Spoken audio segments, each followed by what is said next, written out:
It was 9:30 p.m. on a Tuesday evening when Katt Williams descended into the 14th Street Union Square subway station in New York City. He had just finished his show at the Beacon Theater and decided to take the subway back to his hotel instead of dealing with Manhattan traffic. As a frequent visitor to the city, he'd learned that sometimes the fastest way across town was underground. The platform was moderately crowded with the usual mix of late commuters, tourists, and night shift workers. Katt found a spot near the edge of the platform and pulled out his phone to check messages while waiting for the L train. That's when he noticed her. About 20 feet away, standing perfectly still near a pillar, was an elderly woman who appeared to be in her 70s. She was well dressed in a navy coat and sensible shoes, carrying a leather handbag, but something about her seemed off. She kept checking her watch, then looking around the platform with an expression of growing confusion and distress. Katt watched her for a few minutes, initially thinking she was just waiting for a specific train. But as trains came and went, the L train, the 456 Express, the NQRW, the woman didn't board any of them. She just stood there, checking her watch repeatedly and looking increasingly agitated. When the third train departed without her getting on, Katt decided to approach. "Excuse me, ma'am," he said gently, walking over to her. "Are you okay? Do you need help?" The woman looked at him with eyes that seemed both frightened and relieved. "Oh, thank goodness. I think I'm lost." "Where are you trying to get to?" "Home. I'm trying to get home to Brooklyn. I live in Park Slope." She fumbled in her purse and pulled out a Metro card. "I take the train all the time, but tonight, nothing looks familiar. The signs don't make sense." Katt looked around the station. The signage was clear and standard, color-coded subway maps, directional arrows, train announcements, but he could see the confusion in her eyes. "What's your name, ma'am?" "Eleanor. Eleanor Goldstein. I live on 7th Avenue in Park Slope. I've lived there for 43 years. Eleanor, how did you get here tonight?" I was visiting my friend Ruth on the Upper West Side. We had dinner. I do this every week. Same restaurant, same train home. But when I got down here," her voice trailed off as she looked around the platform again. "Nothing looks right." Katt realized what might be happening. His own grandmother had experienced similar episodes in her later years, moments of disorientation that could be terrifying for the person experiencing them. "Eleanor, what train do you usually take to get home?" She paused, looking frustrated. "I know this. I've done it 1,000 times, but right now, I can't remember." A downtown R train pulled into the station. Eleanor started toward it, then stopped, looking even more confused. "That's not right either," she said, her voice shaking slightly. "Nothing is right." Katt gently took her arm. "Eleanor, let's sit down for a minute, okay?" He guided her to one of the metal benches on the platform. "Do you have anyone I can call? Family?" "My daughter Sarah. She lives in New Jersey." Eleanor rummaged through her purse and found her phone, but when she looked at it, her confusion deepened. I can't remember how to find her number." "That's okay. What's her last name? I can help you look." "Goldstein. Sarah Goldstein Chen. She's married to Dave." Katt helped Eleanor navigate to her contacts and found Sarah's number. When Sarah answered, Katt could hear the immediate concern in her voice as he explained the situation. "Oh no, not again," Sarah said. "Mom's been having some episodes lately. We've been trying to get her to stop taking the subway alone, but she's so independent." "Where exactly are you?" 14th Street Union Square Station. "Okay, I'm in New Jersey right now, but I can be there in about an hour. Can you stay with her until then?" "Of course. Thank you so much. This is really scary for all of us."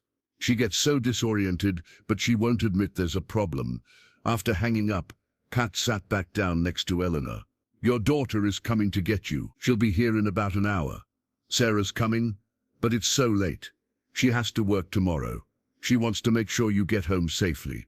Eleanor was quiet for a moment, then looked at Katt with clearer eyes. "I'm having one of those episodes, aren't I? Like my mother used to have." "It's okay, Eleanor. It happens." "No, it's not okay. I used to be a high school principal. I managed a school of 1,200 students. I could solve any problem, handle any crisis, and now I can't even remember which train to take home." Katt could hear the frustration and fear in her voice. "Eleanor, can I tell you something?" "What?" "My grandmother went through something similar. It was scary for her too. But you know what I learned? Intelligence doesn't disappear. Experience doesn't vanish. Sometimes the brain just gets confused about details. But the person, the real person, is still there. How do you know? Because you're sitting here having a perfectly normal conversation with me. You remember your address, your daughter's name, your friend Ruth. The important stuff is all still there." As they waited, Katt engaged Eleanor in conversation to keep her calm and oriented. He learned that she had been a principal for 32 years, had raised 3 children as a single mother after her husband died young, and had put all her kids through college. "I helped thousands of students over the years," she said with pride. "Kids from troubled homes, kids who didn't think they could succeed. I never gave up on any of them. That's incredible. What was your secret?"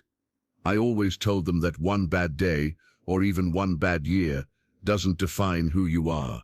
It's how you respond to the challenges that matter." Katt smiled. "Sounds like good advice for right now too." Eleanor looked at him more carefully. "You know, you look familiar. Are you someone famous?" "I'm a comedian, Katt Williams." "Oh, I've seen you on TV. You're very funny and very kind for staying with an old lady who got confused on the subway." "You're not just an old lady, Eleanor. You're a retired principal who spent 3 decades helping kids believe in themselves. That doesn't go away because you had trouble reading subway signs." As they continued talking, other people on the platform began to take notice. A young woman approached and offered Eleanor a bottle of water. A maintenance worker checked to make sure everything was okay. A group of college students offered to help in any way they could. "Look at that," Katt said to Eleanor. "All these people want to help you. You know why? Why? Because you spent your whole career helping other people. What you put out into the world comes back to you." When Sarah arrived an hour later, she was visibly relieved and emotional. "Mom, are you okay?" "I'm fine, sweetheart. This nice young man took care of me. He's a famous comedian." Sarah turned to Katt with tears in her eyes. "I can't thank you enough. We've been so worried about her taking the subway alone, but she's always been so independent." "She still is independent," Katt said. "She just had a confusing moment. It happens to everyone. It's been happening more frequently." Sarah said quietly. "We're trying to figure out the best way to help her while still respecting her independence." Eleanor, overhearing, spoke up. "I heard that, and I'm not ready to be treated like a child yet." "Mom, no one wants to treat you like a child. We just want you to be safe." Katt had an idea. "Eleanor, what if there was a way for you to keep your independence, but also have some backup? Like a buddy system." "What do you mean?" "What if you had someone to text when you start your journey and when you arrive safely? Not a babysitter, just a safety check-in." Sarah looked interested. "That could work. Mom could text me when she leaves Ruth's house and when she gets home." "I suppose that would be reasonable," Eleanor said thoughtfully. As they prepared to leave the station, Eleanor turned to Katt. "You know what you did tonight?" "What's that?" "You treated me like a person who deserved help, not like a problem to be solved. Do you know how rare that is?" Over the next few months, Katt stayed in touch with Eleanor and Sarah through occasional texts and phone calls. The buddy system was working well. Eleanor was still taking the subway independently, but she always checked in at the beginning and end of her trips. 6 months later, Eleanor called Katt with exciting news. "I wanted you to know, I've started volunteering with an organization that helps seniors navigate technology and transportation," she said. "I figured if I was going to have occasional confusion about getting around the city, I might as well help other people who are dealing with the same thing." "That's wonderful, Eleanor. The best part is, I'm using all my old principal skills. These seniors need someone who believes in them, someone who doesn't talk down to them or make them feel stupid. They need someone who treats them with dignity. Sounds like you found the perfect volunteer job." "I think so. And Katt, Sarah told me something interesting. She said that night when you helped me, you missed your train several times because you were sitting with me. It wasn't important. It was to me. You chose to be late rather than leave someone who needed help. That's the same thing I tried to teach my students. Sometimes the most important thing you can do is show up for another person. A year later, Eleanor invited Katt to speak at a senior center event about overcoming life's unexpected challenges. When he arrived, he found Eleanor leading a group discussion about maintaining independence while accepting help when needed. The secret, Eleanor was telling the group, is understanding that needing help sometimes doesn't make you weak or incompetent. It makes you human. After his presentation, Eleanor introduced Katt to the group. "This is the young man I told you about. He didn't just help me find my way home that night. He helped me remember who I was when I was feeling lost in more ways than one." During the reception afterward, Eleanor pulled Katt aside. "You know what the strangest thing about that night was?" "What?" "I thought I was the one who was lost, but maybe you needed to remember something too." "What do you mean?" "You talk to thousands of people in your shows, but how often do you get to sit quietly with one person and really listen to their story? Sometimes the audience of one is more important than the audience of thousands." As Katt left the senior center that day, he reflected on Eleanor's words. She was right. That night in the subway had been as much about him slowing down and connecting with another person as it had been about helping someone find their way home.